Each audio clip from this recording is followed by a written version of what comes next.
आज आपण एका खास नॉनव्हेज पदार्थाची रेसिपी तुमच्यासाठी घेऊन आलो आहोत। Welcome to Mayuka recipes. मित्रांनो, आजच्या भागामध्ये तुम्हा सर्वांचं खूप खूप मनापासून स्वागत।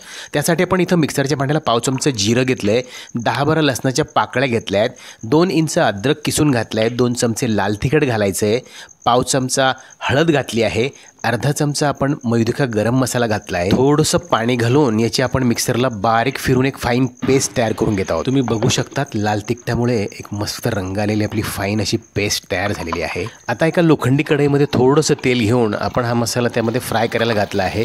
याला मस्तपैकी खरपूस असा फ्राय करायचा आहे। आपला मसाला फ्राय होतोय। आपली रेसिपी झटपट, सोपी आणि अगदी छोटीशी आहे। तुम्ही चॅनलवर नवीन असाल तर चॅनलला सबस्क्राइब करा। माझ्या रेसिपीज तुम्हाला आवडत असतील तर लाईक आणि तुमच्या मित्र आपत्यामध्ये शेअर सुद्धा जरूर करा। आपण तेलामध्ये मस्तपैकी 2 मिनिटं आपला मसाला परतून घेतला आहे। यामध्ये आता आपण मसाला फिरून घेतलेलं मिक्सरचं भांड्यात थोडं पाणी घालून विसळून त्यात हे सगळं मध्यम आचेवर आपण करत आहोत। यामध्ये आता चवीनुसार आपण मीठ घालत आहोत। तुम्ही बघू शकतात हे सगळं मस्तपैकी मिश्रण आता तयार झालेलं आहे मसाल्याचं। मित्रांनो, व्हिडिओच्या सुरुवातीला मी तुम्हाला दाखवलेला हा पदार्थ आपण आता ह्या मसाल्यामध्ये घालणार आहोत आणि हा म्हणजे माशांचे अंडे आहेत बरं का। तुम्ही बघू शकता 3 ते 4 पाण्याने आपण स्वच्छ धुवून घेतलेले मच्छीचे अंडे या मसाल्यामध्ये घालायचे आहेत। अशा पद्धतीने तुम्ही ही रेसिपी ट्राय करा। तुम्ही सतत वारंवार तुम्हाला या रेसिपीची मागणी केली जाईल। मसाल्यामध्ये घातल्यापासून पुढचे 50 सेकंद तुम्ही ही रेसिपी व्यवस्थित बघा।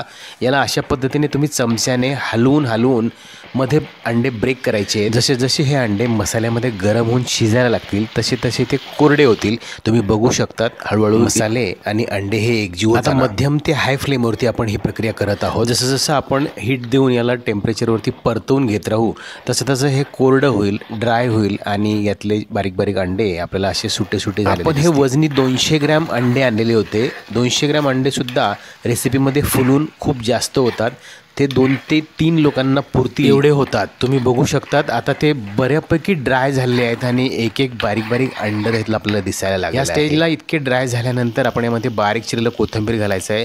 कोथिंबीर छान मिक्स करून झाला की आता आपले अंडे तयार झालेले आहेत। याला आपण मस्तपैकी सर्व करून घेऊयात। अशा पद्धतीने माशांचे अंडे आपण तयार करून घेतलेले आहेत। हे अंडे तुम्ही गरमागरम भाकरी किंवा पोळी कशासोबतही खाऊ शकतात। नक्की ट्राय करून बघा। भेटूया पुढील भागात अशाच मजेदार इनोव्हेटिव्ह रेसिपींसह। तोपर्यंत बघत राहा Mayuka recipes. Thank you for watching. Good bye, take care.